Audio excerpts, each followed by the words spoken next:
My half-cooked sister-in-law is trying hard to copy me and get my husband's attention to give her son a father figure, so my mother-in-law slapped the delusion out of her. My husband has a very delusional sister-in-law, who we will call Kelly. Kelly is the girlfriend of my husband's late brother. They were not married but were allowed to be called sister-in-law for the sake of their 4-year-old son, hence the title half-cooked sister-in-law. Kelly was a lovely person at first, but her delusional tendencies just go over the top. She once had a cousin of my husband accused of seducing her. In her words, he was madly in love with her was never confirmed as he was the same as everyone else as he was with her. My issues started with her when she started targeting my husband and requesting all kinds of bullshit from him. She once asked him to sleep in their unit cause she said her son was scared. Mind you, they only had one bed, and it was on the floor in the middle of a tiny square room, which was the whole unit. We asked her to just come over to our bigger home, which had enough space for her to stay for a while. Since we also have a spare room, she and the child could use it. She refused and insisted on my husband to come over. My husband refused and told his mom, who had Kelly, to go to their house and stay for a while. The second incident was when she insisted my husband go with her and her child to the mall and spend time together.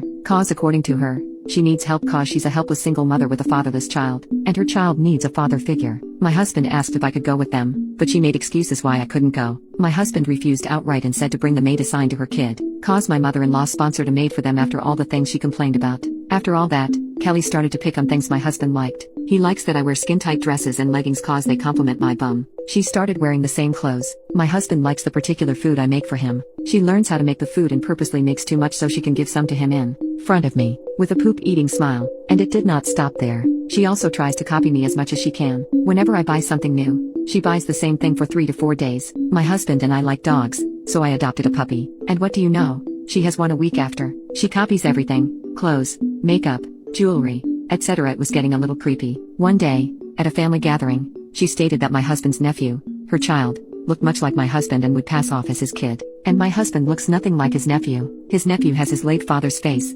as if it were copied and pasted. At the same time, my husband and his brother look nothing alike. I yelled a very audible no, they don't. This was followed by my husband's sister saying, "Are you blind? They look nothing like each other." I would say he has his father's face. Kelly responded, "People would mistake them like a father and son." She then proceeds to whip out her phone and show the wallpaper of it as my husband and his nephew smiling together. I looked at the phone and her and said, "Oh, is this why you've been trying to get my husband's attention the whole time?" Confused, my mother-in-law asked, "What do you mean?" I casually said, "Well, why don't you ask Kelly? She's been trying to get my husband alone with her for some time now. Good thing your son's not an idiot." Kelly then shouts, "What the hell is your problem? I was just trying to give my son some normalcy and experience having a family and a father. By trying to take my husband? You are a homewrecker in the making, a stalker and a creep. No wonder no one would date you. God, your child would be better off without his whore of a mom in his life." I yelled back at her. I stood up, thanked everyone for their time, and left with my husband. Update: mother-in-law called us and asked if I was okay. She reprimanded me for my actions but was also sympathetic to the fact that Kelly offended me. She wondered if Kelly and I could come over and have a talk, straighten things out and see if Kelly needs help. She explained how Kelly's actions may not be favorable, but her situation is something to feel pity for. Mother-in-law thought that losing her son, Kelly's husband's, and caring for a child alone was too much for her. This is why she asked if it would be okay if I talked to Kelly and explained to her why what she did wasn't okay. And if Kelly refuses to listen, mother-in-law said she must handle it herself. As for my husband, he understands if I'm not ready to face Kelly, but it would be the better option, and suggests that we would go LC with her for a while, not wholly cutting her off for the sake of the child. Her sister just commented, "Sister of Kelly here. I don't think Lexi is the a-hole here. My sister has been a nuisance to everyone. Do you think she did all that cause she's grieving? Hell no. She's been cheating on her boyfriend even before he died. She even wants to abort the kid cause she doesn't know who the father might be. But she lucked out cause the kid looked like her dead boyfriend. The bitch even went out of her way to steal my boyfriends. The last straw was my ex-fiancé, whom she fucked after the death of her boyfriend. None of my family members would talk to her. They cut her off completely. I, on the other hand, keep tabs on her. She's batshit crazy. Tell me when you'll meet your mother-in-law and that witch. I'll be going with you." Update: I went out to speak with mother-in-law and Kelly. She brought her kid, along with my husband, Kelly's sister Kayla, and Kelly's friend and neighbor, Pat. This all happened at mother-in-law's house. For starters, mother-in-law asked us about the incident and why it led to me name-calling Kelly. She told us that she was recording everything. I told her it may not be obvious, but Kelly has been openly trying to get my husband's attention. She wants him over at her house and to go somewhere with only the 3 of them to make it seem like they are a perfect family. Kayla snorted, laughed at the perfect family comment, and said, "Really? I thought you already had a guy for that. Wasn't his name David? Or was it Michelle? Oh, wait. It has got to be Rashid. You know the Indian guy you introduced your son to." The comment got my mother-in-law's attention. He was asking Kayla what she meant. Kayla said, "Do you know why Sam, late brother-in-law, didn't want to marry my sister, Mrs. Mother-in-law? It's because he knew of her cheating escapades.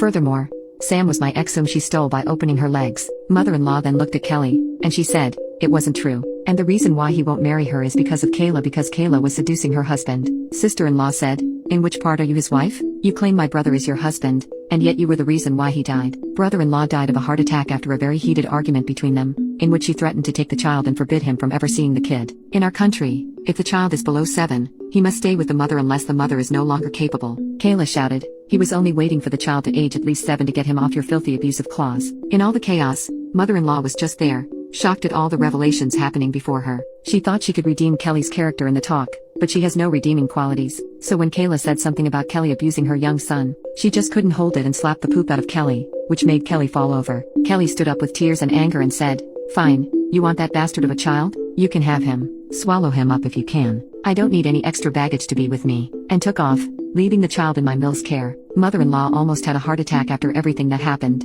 She was so mad that she had been the reason why this had been going on. She said, I encourage her to stay for the sake of the child. I should have filed for custody even before. We told her it wasn't her fault. She was just concerned about the child since he just lost his father. But after that, mother-in-law called up her lawyer friend and asked for help getting custody of the child. She is now in the process of filing for custody on the basis that the mother is a danger to her child, and had Kayla and Pat as witnesses for the abuse case. We also had a therapist scheduled for the boy to help him process everything that's currently happening and for him to recover from the abuse. My husband, on the other hand, wanted to get the child and adopt him as our own after everything settled down.